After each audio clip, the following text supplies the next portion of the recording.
Hey, welcome to the Unrenowned podcast, where we talk about Siege and what we like about Siege and sometimes what we don't like about Siege.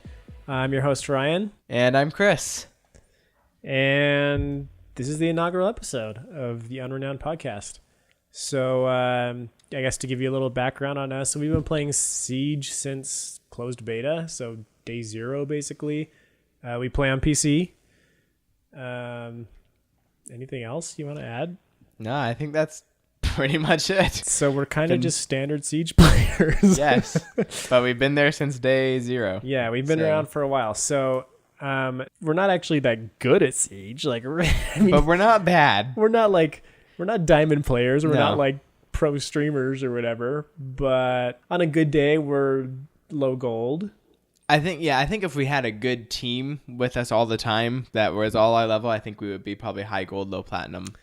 So that's our excuse for why we're bad.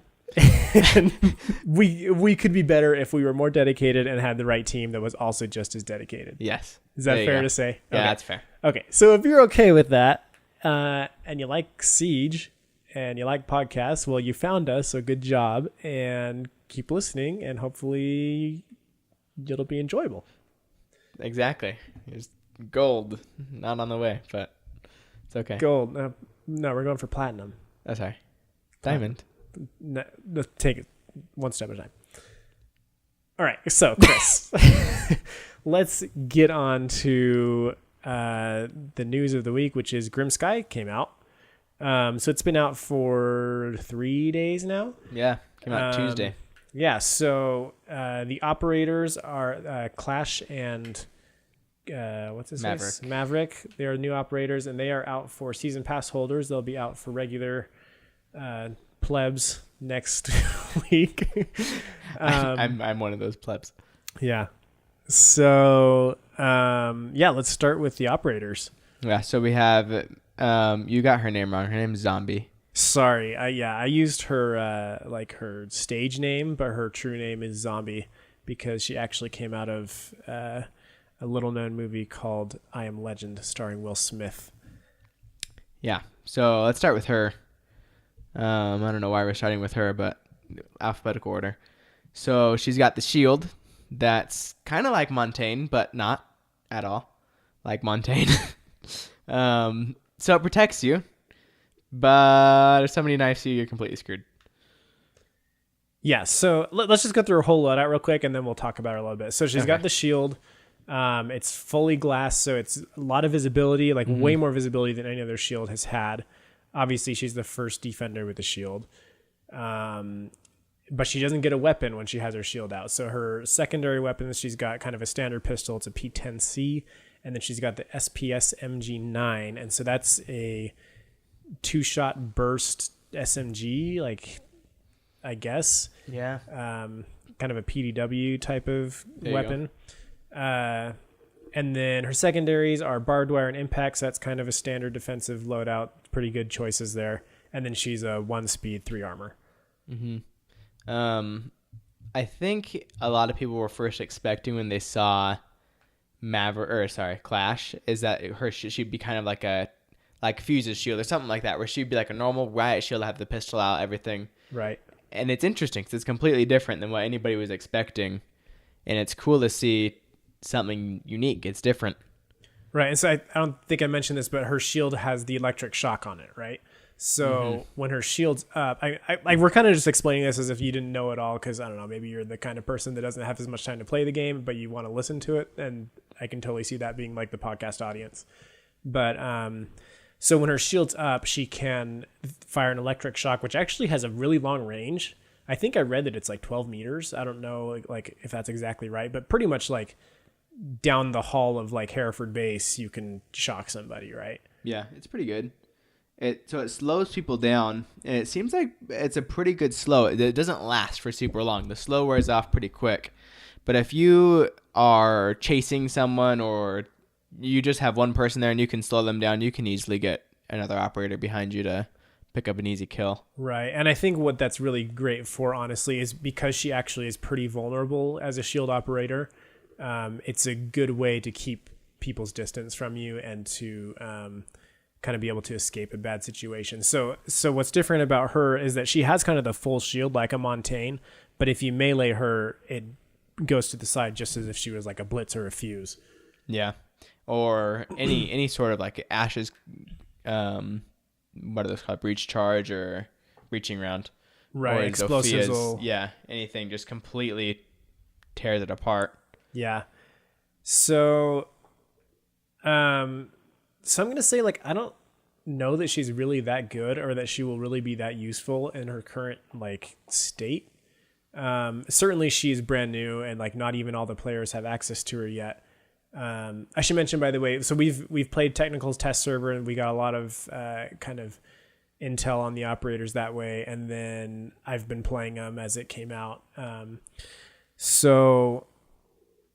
yeah, I obviously, again, we're going to have more players get their hands on her and, kind of see where she goes with Pro League or high ranked players, and see what they can do with her, especially like with a coordinated team. I think that's where she'll really shine. But I'm just not convinced that she's going to be that good. Yeah, I think we've seen it's the coordinated thing. It's like a Montaigne. You can't have an uncoordinated team without Mike's using Montaigne. It just doesn't work. Right. And so she's kind of like that. She's a good time waster for sure. You can waste lots of time with the offense just messing with her because, first of all, she's new, so they see her and they want to kill her. I don't know why. Right. But I think that's kind of one of her things she has going right now. She wastes a good chunk of time, and that is vital when you're playing ranked play. Yeah, so I'll say the 2 rounds that I felt like I had moderate success with her was...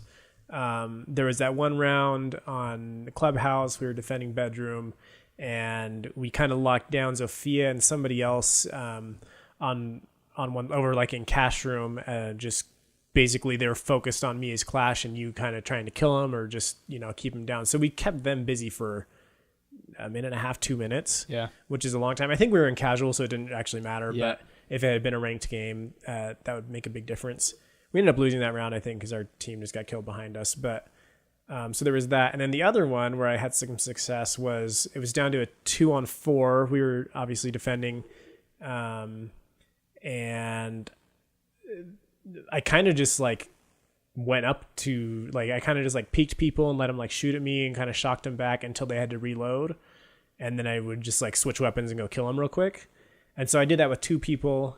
And then... we kind of just bullied the last 2 with me and the other guy. And we ended up winning that. But like, I didn't feel like that was because Clash was good or because I played Clash well. I felt like that was just because the other team was playing poorly. Wouldn't you agree? Yeah. I mean, especially a 4v2, they could have easily killed you if they were like focused, if they were playing it right. That's the thing. Right. Yeah. So yeah, I don't know. So I'll be really interested to see where she goes. It's just funny because like, going into this just with the teasers that we had and stuff, I would have said that Clash would be the standout and Maverick was going to be kind of but I think it's kind of going the other way. Yeah. And then the hard thing with Clash, she is a lot like Montaigne. Just the hard thing with it is even Montaigne is it requires a lot of communication and trusting in your team. Like as Clash, you can't see who's behind you and you don't know what way they want you to go. So it takes a lot of information on the teammate behind Clash to tell Clash exactly what to do, and a lot of trust from Clash to just follow their command even though she sees whatever she sees. And that are you saying you don't trust randos in casual? Is that what you're saying? Exactly. Dude, come on. You're bad. But no, that's what even squad mates sometimes like you tell your squad mate to do something, they don't do it. And so it's like, oh, like you. Yeah. This is a common problem that we run into frequently. Oh, all the time. Well, that's because my ideas are better. All right. But yeah, so like I'll be interested to see if like she really comes out as being something cool. I was expecting her to be more like a Montaigne, where she can hold the doorway. So what I was envisioning, was that she would like be solid like Montaigne, be able to like block a doorway or block an entrance. And then like kind of if you walked up to her or like got too close, then she could like shock you. Not that she would shock you from like 10 meters away, but that like if you just got too aggressive, she would be able to like shock you and stun you a little bit. And she would just kind of hold that and have the glass to have a ton of vision for the defenders to see. Yeah. One thing we didn't mention, the shock does 3 damage each hit. And so it's not a lot. And we tested planting while she was defending.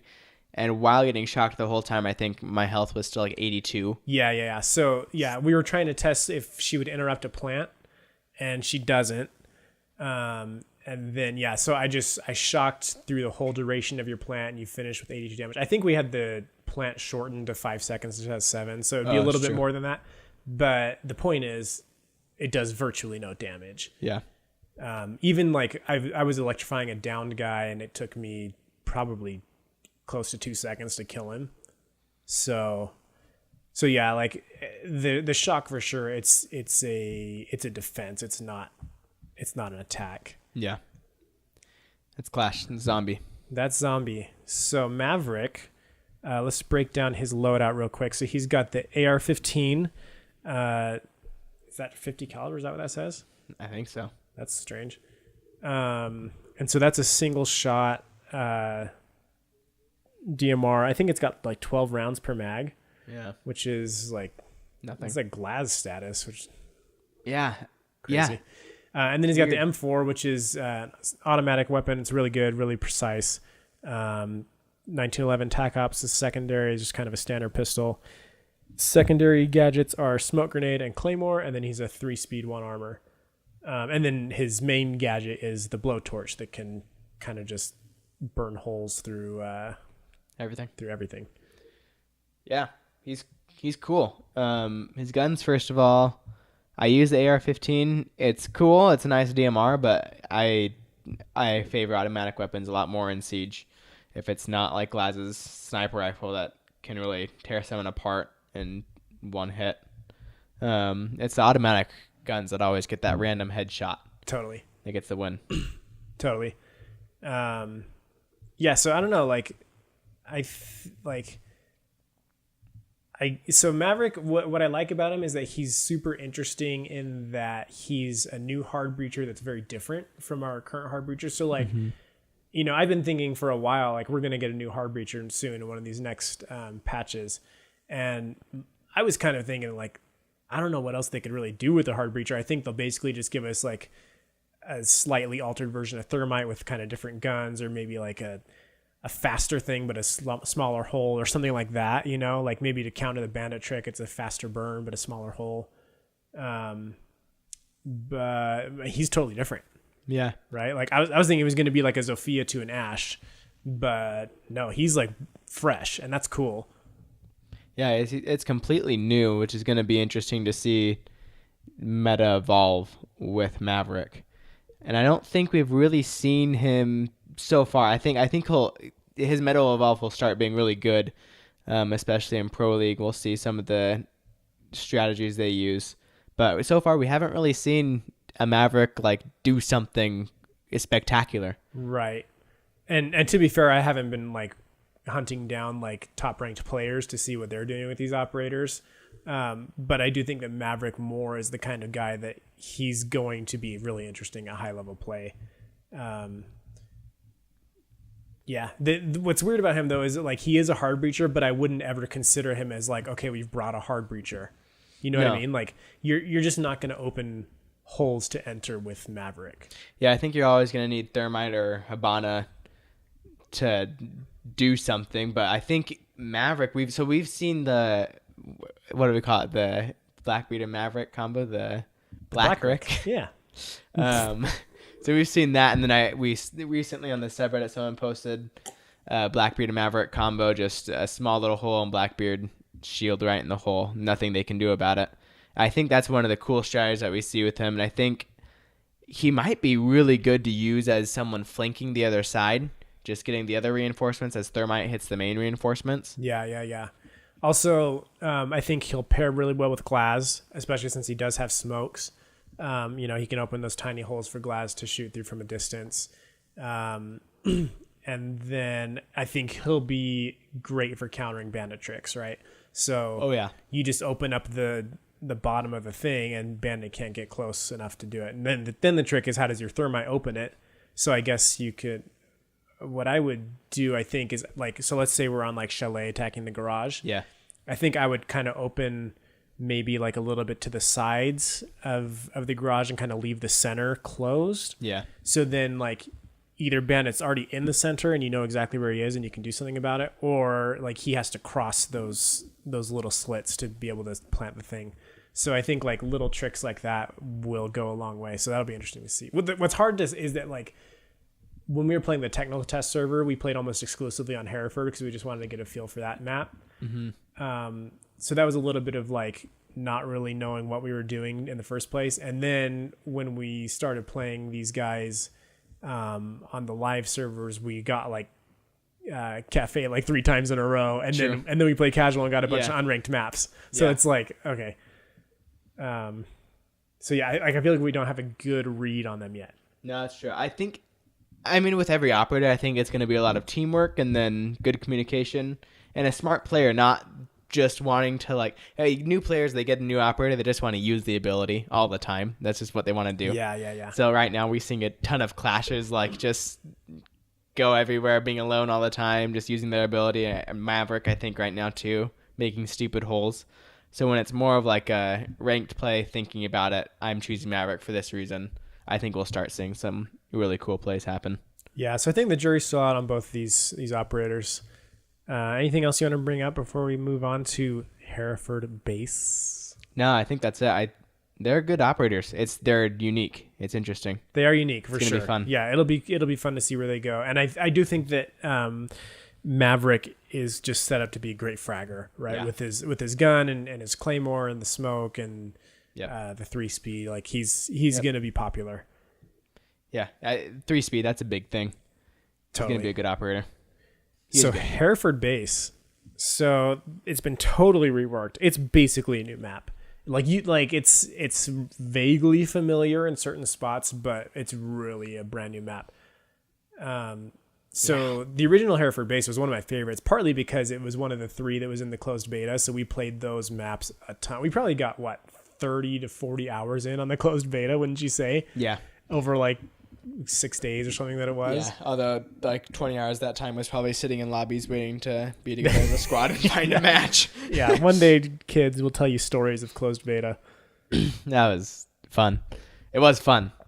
But yeah, I loved Hereford originally, and then they broke it.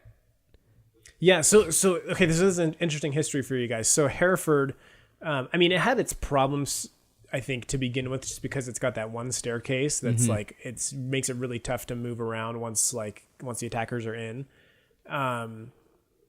But previously, the time to spot a defender when they ran outside was 4 or 5 seconds. 5 seconds. 5 seconds. So that's more than double what it is now, because now it's 2. So that made it so that you could very easily flank using those exterior stairs for either going from 2nd to 3rd floor or vice versa, or even basement. You could even come out the basement and you wouldn't be you couldn't make it up to 3rd floor probably, but you could go up the stairs and get into the 2nd floor. Yeah, before you might get spotted for a second, but you could easily go from 2nd floor, vault over and get into the basement. Oh yeah, totally. To. Yeah, I have highlight clips of jumping down there and killing people and running back into the door before I was spotted. Yeah. So that was why I hated that change. I think it's good for the game overall. It is, but it totally broke Hereford, and Hereford was one of my favorite maps at the time. Yeah, and I think it was okay. I think it was a good trade off. I don't think they even thought this is gonna break Hereford at all when they did that. No, it wasn't even. I didn't think oh, that's gonna break Hereford. But when it happened, it was kind of sad, but it made a lot of sense. It was a good change to happen. Oh, absolutely. But yeah, all that said, I'm super gonna miss the old Hereford base, and I hope they find a way to kind of weave that back into the game somehow. Whether it's just in casual or even just in custom games or something, because I love that map. But New Hereford is pretty cool. Overall, my feelings on it are positive so far. Yeah, I like it a ton. It feels balanced. I don't feel like I've had a defense where I'm a defense is OP or vice versa. I love the 3rd floor so much. The 3rd floor is super cool. Oh, I just love the giant open area. You can get long sights. It's easy to defend. It's easy to attack. Yeah. So should we just do this floor by floor? Let's just kind of work our way through. So the top floor, it's basically totally different. I'm trying to think if I can even think of any similarities to the original. Not really. No, they're just stairs. I mean, vaguely, I think that was it a site that was kind of that that corner room.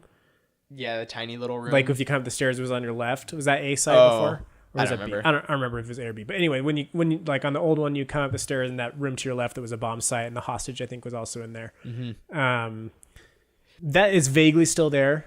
Like there's still a room that's kind of right there, kind of like that. But other than that, it's basically just like it's kind of like an open warehouse. Yeah.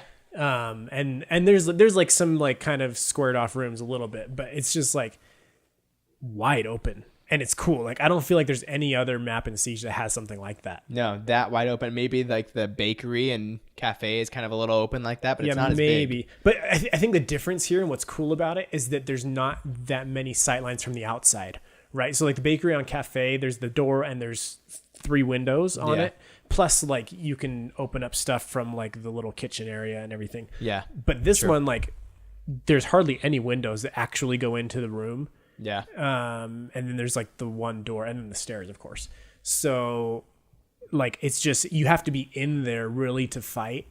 And that's what's cool about it. Like, it feels like a paintball field. I was thinking airsoft, like an indoor airsoft field. It does feel like that. So it's just, fun. like it's wide open, like almost like a sports field Yeah. with just like bunkers placed around that you can take cover behind. And like, I think that's such a cool feeling that we've never really seen in Siege. Oh yeah. I think it's going to have a whole new meta going into attacking a third floor like that. Like there's going to be none of this, like, let me throw a frag in this corner because there's somebody always there. Like it's different.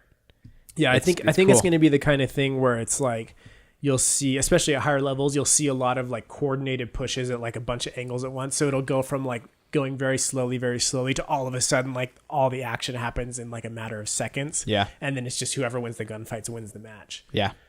So that's cool. Yeah, that's what's cool about the big open room is it's like you're kind of on the same gunfight, but you're not at all. Right. Like you're fighting 3 different guys from 3 different angles, but you're all right next to each other in the same room. Yeah. You can hear it. And what else is cool is it makes for interesting to use of some of the gadgets, like with like all the camera gadgets basically become more useful. Mm-hmm. Maestro's black eyes. I mean, you can cover a whole bunch of entrances with those. And do those have a range on them? I want to say it's unlimited. I think it is. I can't think of a time really... where I haven't been able to hit somebody with it.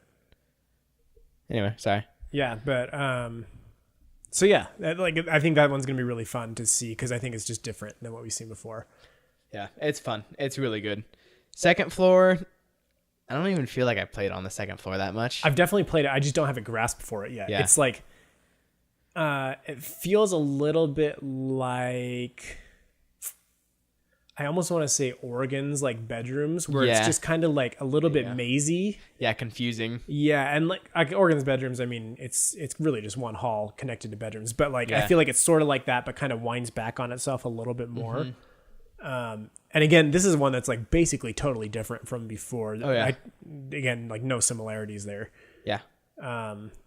I think where I get confused with this one, and probably the first floor too, is the second set of stairs. Yeah, because I think I always see it, and I just kind of think it's the first set of stairs, and I get myself turned around. Right. Yeah, I just can't. I haven't been able to. I think because they both look similar, because they're both just kind of the switchback idea, and then like there just aren't differentiating like visuals to them, you know, like on most maps it's like, okay, well these are the square stairs, these are the switchback stairs, these are like the spiral stairs, or like these are yellow stairs and these are red, and they probably do have different colors and I just haven't really picked up on that yet.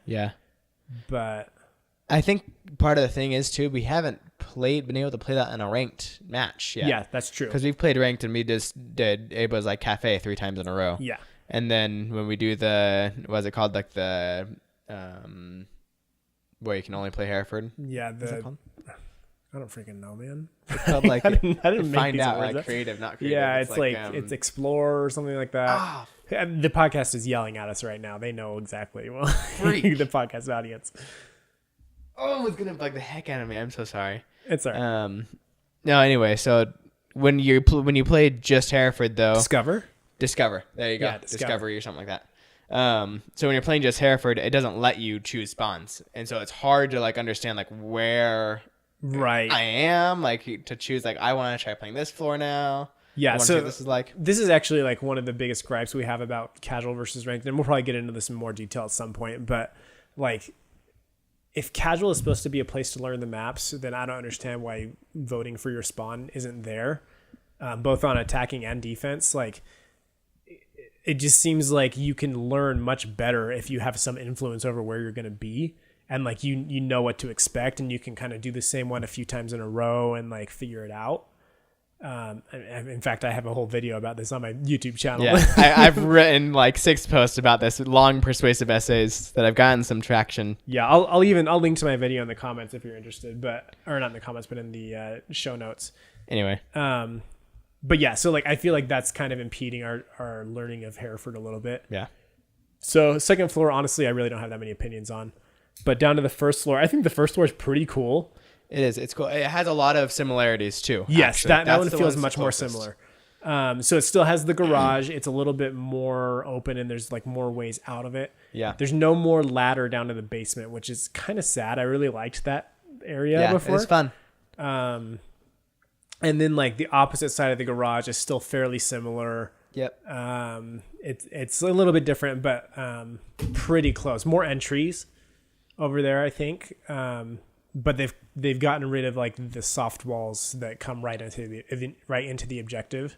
Yeah, I think where it changes a lot is out towards the main door, because they've expanded that. They've pushed it further back, and so the main door isn't anymore where like you hit that main door, you can see all the way into the stairs. It's like it's been rotated now, so it's on the side. Yeah, you have to like walk in to get inside the building, then walk in to see the stairs. Yeah, so I think that was really one of the problems the map had before, was that once kind of the attackers would secure that main hallway, either with like a glass or like, or just having people posted up on like the first doors there, like it just became impossible to cross and to move around. Yeah. And so now, like you're saying, now that the door is like, you can't just be safe outside doing that. You have to come inside, and then you can kind of get flanked if they open up the right rotation holes and stuff. So I think that solves a lot of Hereford's problems on the first floor. So that's really good. Yeah. I also really like the little, I think it's on the south. Which way is the front door? I don't know. So there's like a little hallway on the back, back side. Yeah. And it has the soft walls that are just going to be reinforced every time. Yeah. But it's got the hallway that just comes out with a door on either end, and it just kind of goes right into the objectives. And like, it's fun. It's a fun spot to play. Yeah. Like, it's a good hallway. In the technical tester where I would sit there because every time without fail Maverick would come there. So I just sit there and wait for him to start making a hole and kill him. Yeah. It was so fun. And isn't there a hatch that drops down into that hall too? So this is another thing about the map, is like there are a ton of hatches now. They're all over the place. And like I haven't been able to keep track of them, but like when I have been able to like map one together between floors in my head, like I've had some pretty good flanks with that. Like I don't know if you remember that one where I was Maestro and I just like I opened it with my little shotgun pistol and dropped down and like wrecked like 3 guys in a 1-on-5. Like I don't remember that, but that sounds awesome. It was sick. Like it was so cool. But yeah, I think hatches are super fun. So it's cool that there's like more mobility that way. Yeah. I think it's been a good remake of the map for sure. For the first floor, it's been similar, but at the same time just little tweaks, and it's made it so much better. Yeah, that's definitely the one where I feel the most comfortable. Yeah. Like I don't feel lost all the time, and so that is like very appreciated. Yeah. I mean, and moving on to basement I also feel kind of comfortable at this point, because I feel like we have played it a lot. People like to pick basements. Yeah, but it didn't. Oh, I guess that's true. It was randomly picked. But random somehow likes to pick basements. Yeah. I don't know. Random spawns, am I right? Yeah, but basement I feel like it's not really that similar, like at all. But I have a good grasp on it. It's pretty simple. I think it's just simple. Yeah, like there's kind of like the main hall, which is very small, and then there's just kind of rooms that go off of that, and then the entry points, right? Yeah. So like, I think just the fact that it's simple makes it good. The other thing I've noticed too with this new Hereford is that it seems like all the objectives are slightly separated. So like on a lot of maps, like the objectives are just kind of one room apart, and you can open a wall between them. But on Hereford, like every single one, it has like a hallway between the 2 objectives. Yeah. Which makes it like the whole map's in play. Yeah. Like it's cool. Yeah. Because you can't just kind of like hold from one spot both objectives. Yeah. It is interesting on the basement now, because there's 2 main areas that people can hard breach into. They'll get those reinforcements on every time, and they will hard breach into pretty much every time. Right. And they can choose if they want to do like a 2-3, or they want to just all push one side. but you can't just defend like one wall anymore at all. Now it's like, okay, we have 2 hard reinforced walls that we have to defend. Yeah. Yeah, it's cool. And I also like how it gives the defenders a lot more room to move around. The old basement was like you would try to stop them from breaching, some of those walls. And then once they did, you just kind of had to fall back into just like a really unsafe corner or like back into the objective and just kind of hope that they wouldn't plant A like from that stupid door. Yep. So like there's definitely just like there's just more mobility overall. It basically, my point is that the map designers understand Siege a lot more than they did 2.5 years ago. For sure. So that makes for a better map. They did a really good job. Yeah. I'm pretty impressed. Yeah. I love the new Hereford. I'll say that. And I'm excited to like learn it a lot better. Yeah. I get excited to play it. Like Yacht, I was excited to play it first, and then I hated it. Yacht's a bad map. And Favelas. If you like Yacht, you're bad. Anyway, so that's a wrap up for the podcast. Just kidding. Yeah, shit. No, so some of the like more minor stuff in the patch. There's a consulate map buff. All I really want to say about this is like this is a dumb thing to call a map buff. So like okay, so the previous map buff, right, in quotations, was the clubhouse changes.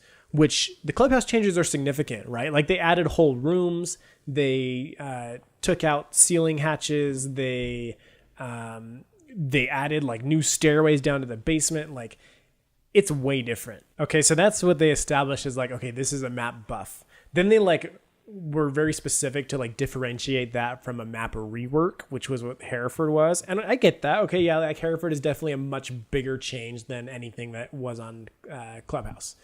But then they come and call Consulate a map buff, and like this is basically just like a tweak to prevent spawn peeking.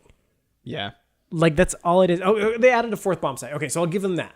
They added a 4th bomb site, but that 4th bomb site seems like it's going to be awful because it's multi-level. Yeah, it's going to be a hard one to defend. And that's going to be a hard one to defend. Yeah, like I just don't even know if that is going to be picked. Like it certainly won't be anybody's first choice. So I guess I'll give him the map buff on that a little bit, but I do think that will be the least impactful change that they made of all these changes, and the other 2 were just like spawn peak tweaks. Yeah, it's more of a tweak. That's what it is, and it's good because the spawn killing was starting to get kind of ridiculous on Consulate. Yeah, it's been pretty bad. So. Yeah. Anyway, that's Consulate. I haven't played it yet, so I really shouldn't bag on it so hard, but that's what I think about it. Then we got moving on to the patch notes 2-step verification for ranked. That's not in yet. I don't really care. I don't really know what it's supposed to do. Like, is it just to protect your account? Is that what it is? Is it like? Well, they were saying it's something to prevent cheating. Yeah. I don't know if like people are letting cheaters use their accounts or something to boost them, or is it just because like they think cheaters aren't gonna use like 2-step verification to verify an account? Like, well, I guess because if you're gonna use a phone number. Like now they got you. Like you have to get another phone number to make another account. You're kind of. Yes, yeah. That does kind of work. Okay, actually. That makes sense. If they can associate you with a particular device, I guess. Anyway, yeah, that's boring. Yeah. So Thatcher had a pretty significant nerf. His EMP grenades will no longer disable cameras. I mean, destroy cameras. It'll disable instead. So I'm a Thatcher main, and this sucks. Like, so Thatcher was nerfed probably like a year ago now, where they maybe even more than that. But yeah, I was still there. Yeah, so he was nerfed where they decreased the range of his EMPs, and that was like really sad because like you used to be able, like with a well placed EMP, you could take out like 3 cameras at once, like on different floors, and that was like always super cool. But that made sense. And did they go from 4 to 3 EMPs too, or is that my imagination? No, I think it was always 3. Always 3, but it was like 12 meters to 8 meters or something. Yeah, so it was a pretty significant nerf on the range. But this I just don't feel like is needed. Like a lot of the gadgets they've introduced recently, his EMP hasn't affected already, so it's kind of like, why do you have to kick him in the balls when he's already like, you know? Well, the thing that's nice about it Now it's like consistent through everything. Like before, so it would disable Black Eyes and it would disable temporarily Echo's drone, but it would completely destroy. I'm sorry, Black Eyes? No, Black Eyes. Black Eyes were disables. Destroyed. What's the Maestro's thing called? Oh wait, sorry. Black Eyes are Evil Eye. Evil Eyes are disabled. There we go. Black Eyes are destroyed. Yeah, so Black Eyes were destroyed along with regular cameras, but then Evil Eyes and Echo's drone were just disabled, and so it was like. And I don't know what my the, AMP is doing. Also, the bulletproof cams are only disabled. Oh, that as well. So it was hard to know. Like, I don't know what it's doing. Why isn't it doing the same thing? So now at least it's consistent through. That's true, and that's something that I have like complaints with as they add more and more operators. They keep coming up with these like complicated interactions that like are specific to one operator interacting with another. And it's like, okay, like if I'm a new player coming into this at this point, like how am I supposed to know that like Echo isn't affected by Dokubi's thing? You know, like how am I supposed to know like all these intricate interactions like that only count for a single operator against another single operator? So I do like that, I guess, like in principle that it's consistent, but it sucks. But it sucks. Like it's made Thatcher like a lot. He's not as good as he used to be. That's for sure. Right. I feel like at least regular security cams should continue to be disabled by it. Yeah. I don't know. And I've noticed too, destroyed, like, as these new operators have been coming out, like you got Echo, then you have the bulletproof cams, you have Maestro, you have Valkyrie. Regular cams aren't even getting shot at anymore. Like outside, it's true. It's like a quarter of the time my team shoots them, I'm getting spotted. I'm like, what the freak? Yeah, people are ignoring regular cams now. It's funny. It's nice because they're in good spots like all the time. They're placed in the best spot. They really are. But yeah, so anyway, that's just a Thatcher main whining. And they have said that they're doing kind of a big rework with Thatcher to make him less binary, I guess, which like, I don't know. I kind of like him being simple, and I don't think that we need to overcomplicate him. Like he just throws the MPs. Like, yeah, I don't know. We'll see. Yeah, we'll see what they do, and then I'll complain about it later on. But yeah, let's see. I'm just kind of scrolling through patch notes here.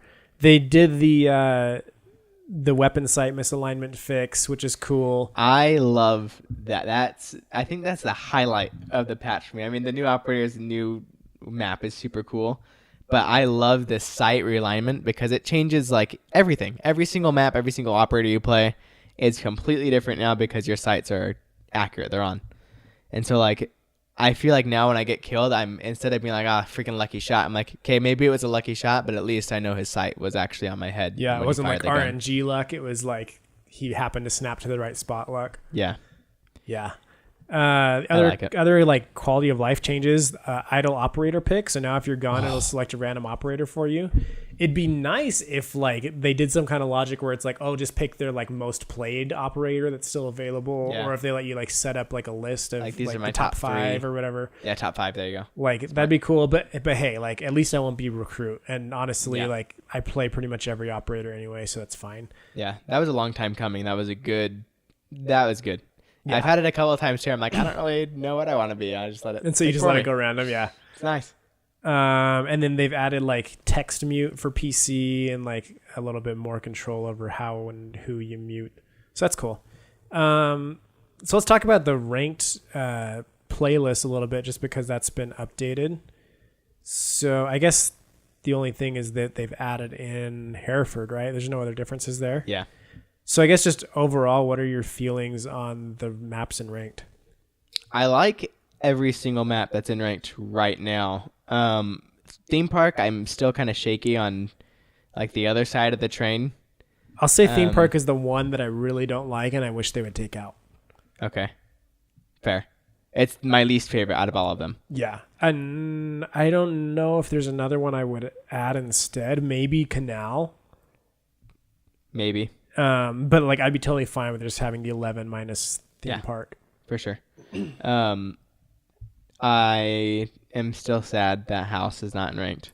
I understand. Yeah, like I get it. I get it completely, but I freaking love House. I just want to play House where I can pick my spawn. That's my problem. Yeah, 100%. Like that's what's really frustrating about this is like the best way to play this game is in ranked. Like just just hands down. Like, Yep. not even about like, oh, it's more competitive or like the round timers are better. But I mean, those are big factors too. But just that you can choose where you spawn, because this game is based on strategy around operators with special abilities. And some of those abilities are more effective in certain spots than others. Like, it's just a fact, right? And so like, it's a shame that these other maps that are still fun, house, plane, canal, and some people like the other maps, but they're weird. Like, they become less fun to play because it's a worse version of the game, you know? Yeah. We'll go into this more at some point. Like, we really want to do like our personal map ranking on a podcast, but just kind of our quick thoughts on that right now, so you can argue with us. Yeah, Bank, I think it's always a map that I love Bank. I love playing Bank. I do like these maps. Like, looking at the list, I like the maps that are right now on the ranked. Oh yeah, the ranked playlist is fun. Pretty good right now, especially since they took out Tower. That map is season. so bad. Yeah, Tower is bad. But anyway, so that's Grim Sky. It's a good patch. Yeah, so far so good, right? And I haven't heard of any like major bugs that have been introduced yet. I'm sure somebody will find some stupid exploit that'll be there for 4 weeks before anybody touches it. But yeah, this is good. It's a good patch. It seems pretty balanced right now. Like, Clash seems a little weak right now. But I don't think that any major steps are going to need to be taken to like, we need to balance the heck out of these operators, because yeah, and honestly, that's like a much better place to be in. I feel like I would rather have the operators come in and be a little bit underwhelming, and just get like kind of some incremental boosts, than like freaking Lion and Finka coming in and just breaking the game. You know? Yeah. Like, come on, how did you not know that a wall hack operator was going to be broken? Yeah. But it's so much better. Like, instead of like, you want to buy these operators for money because they're so good, so pay money and win the game. But instead, like, you're going to have to learn these operators because they can be good, but you're going to have to learn it. Yeah, so that's cool. All right, so shall we move on to Reddit post of the podcast? Oh, yes. Okay, so this is a segment we want to do every podcast, is we'll just pick a Reddit post, maybe even 2 or 3, depending on kind of what we find. But we'll just pick a Reddit post from is it Rainbow 6? Yeah. Yeah, r/Rainbow 6, and kind of talk about what we think about it. So actually, like, I guess to go into this a little deeper, like, one of the reasons I've wanted to do a podcast for a long time was because as the game has got bigger and more popular, like, the subreddit has kind of gotten worse, I feel like, in my opinion. So like we said, we started playing this game in closed beta, and so like back then, like, I don't know, there was like maybe 1,000 people on the sub.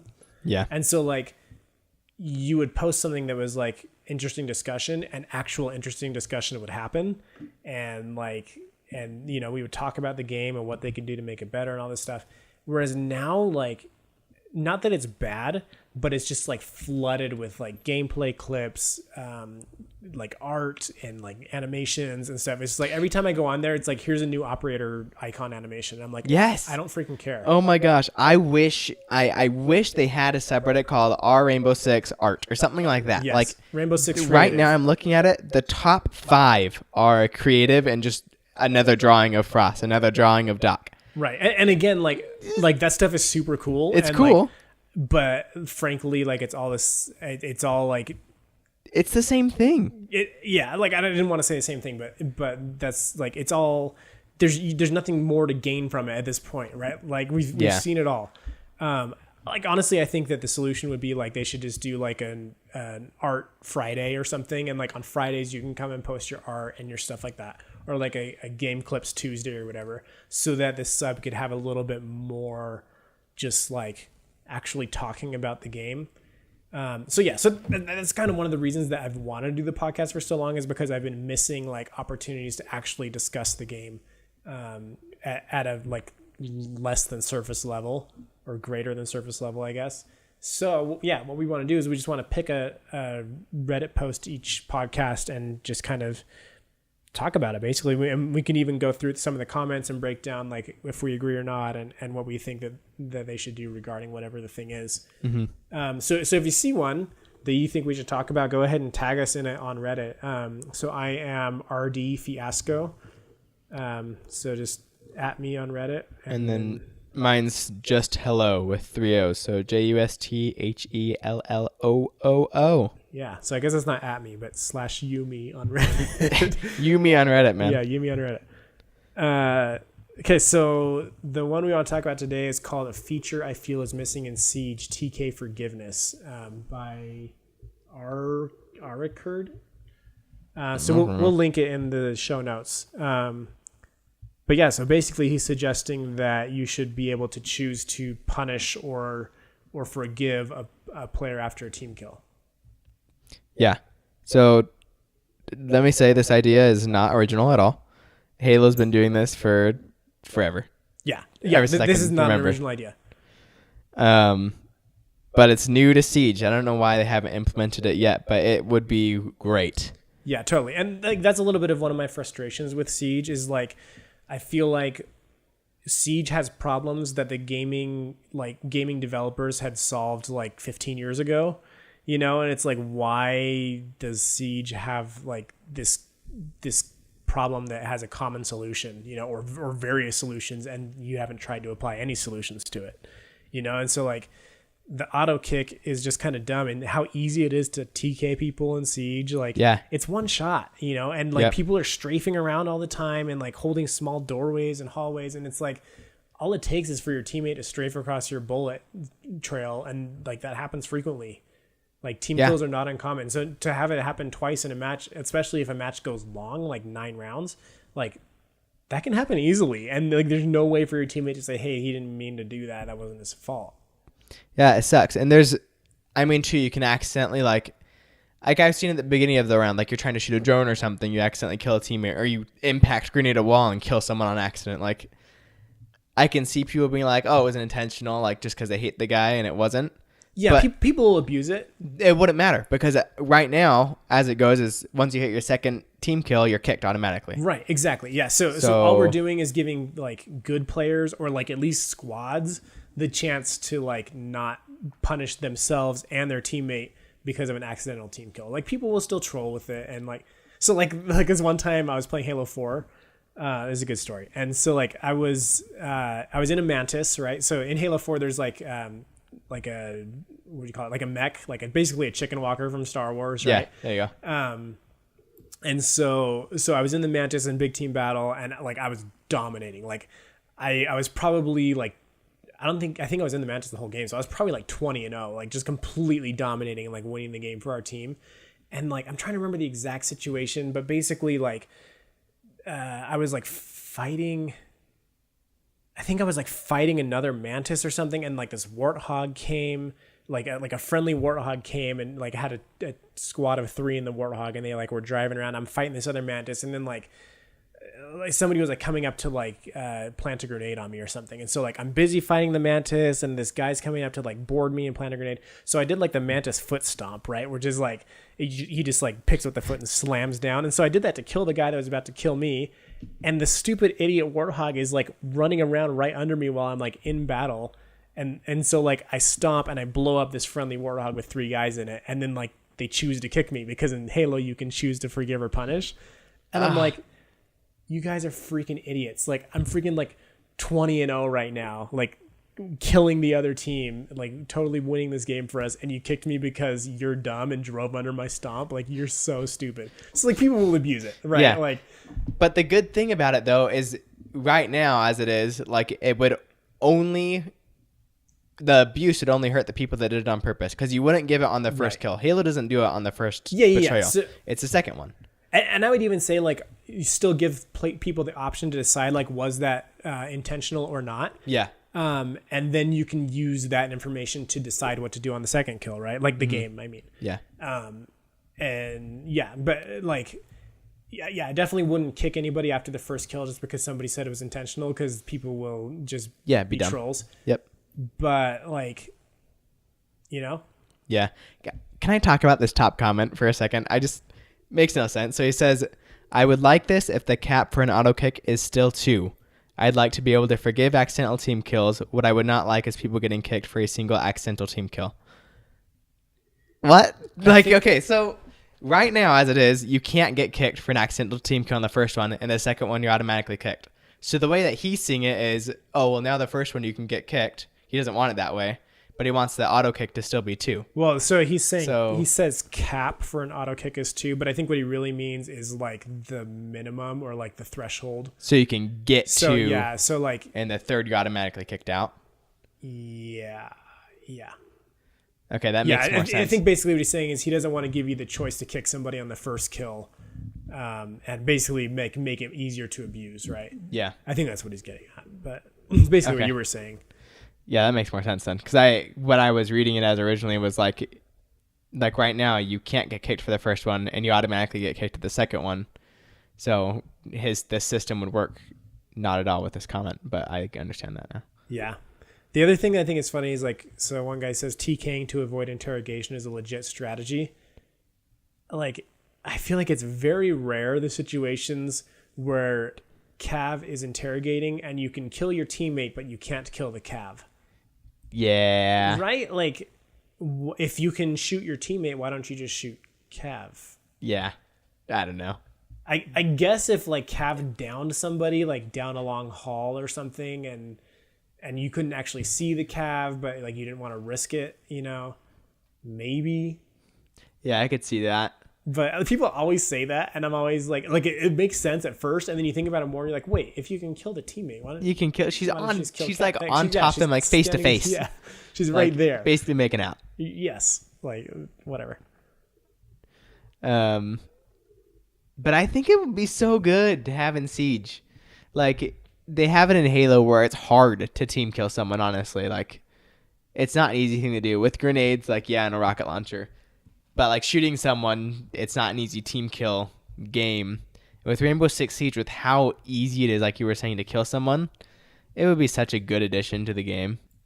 Yeah, I totally agree. Like, in Halo, it's actually kind of hard to kill your teammates. There's, like you said, there's certain situations where it can happen. But, like, in Siege, like somebody walks in front of a claymore while an enemy's walking in front of a claymore and you've got a team kill, right? Like it's just so easy to do.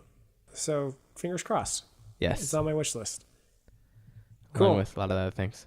Okay. Well, thank you for listening. If you liked the podcast, please subscribe and give us some ratings, and we hope to see you back for the next episode. If you want to follow us, you can find us streaming on YouTube or Twitch. Do you stream on both or just one? No, I do both. You do both. Okay, yeah. So find me on Twitch at VG Fiasco. That's VG as in video game Fiasco. And then my both Twitch and YouTube are just hello, JUSTHELOOO. Yep. And actually, I'm the same on YouTube as well. So VG Fiasco if you're looking for me. And yeah, another segment we would love to start doing is like community feedback and questions. And so if you have like something you want to ask us, or like something you want us to talk about, or if you want to correct something we said that was definitely wrong in this episode, because I'm sure we said wrong stuff, you can get to us on Twitter at R6Unrenowned. It's pretty much a brand new Twitter account, so don't expect to see a lot there yet, but we hope to interact with you guys there. Is that it? Yeah, I think that's everything. All right, guys. Thanks for listening, and we'll catch you next time.